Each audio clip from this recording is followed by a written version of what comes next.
ಕದಂಬ ಸಾಮ್ರಾಜ್ಯದ ರಾಜಧಾನಿ ಯಾವುದಾಗಿತ್ತು?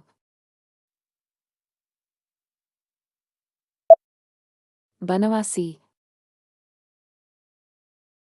ಚಂದ್ರಗುಪ್ತ ಮೌರ್ಯನ ಆಸ್ಥಾನದಲ್ಲಿದ್ದ ವಿದೇಶಿ ರಾಯಭಾರಿ ಯಾರು? ಮೆಗಾಸ್ತನೀಸ್. ಭಾರತದ ವಿಧಾನಸಭೆಯಲ್ಲಿ ಪ್ರಥಮ ಮಹಿಳಾ ಅಧ್ಯಕ್ಷರಾದವರು ಯಾರು?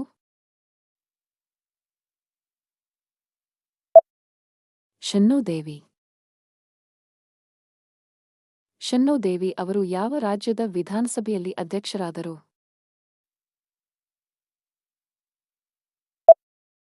ಹರಿಯಾಣ ವಿಧಾನಸಭೆ.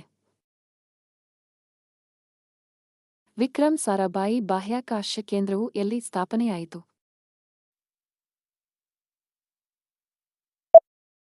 ತಿರುವನಂತಪುರಂ. ಯಾವ ದೇಶವನ್ನು ವಿಶ್ವದ ಸಕ್ಕರೆ ಪಾತ್ರೆ ಎಂಬುದಾಗಿ ಕರೆಯುತ್ತಾರೆ?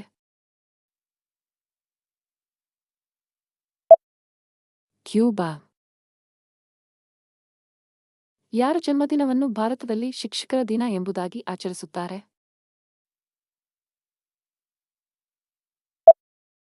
ಡಾಕ್ಟರ್ ಸರ್ವಪಲ್ಲಿ ರಾಧಾಕೃಷ್ಣನ್.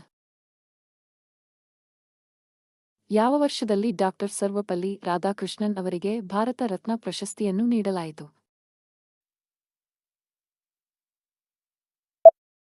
1954. ಸಾಲುಮರದ ತಿಮ್ಮಕ್ಕ ಅವರಿಗೆ ಯಾವ ವರ್ಷ ನಾಡೋಜ ಪುರಸ್ಕಾರ ಲಭಿಸಿತು?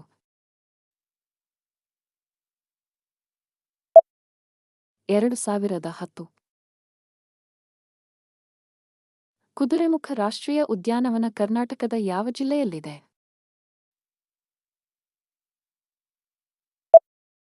ಚಿಕ್ಕಮಗಳೂರು ಜಿಲ್ಲೆ.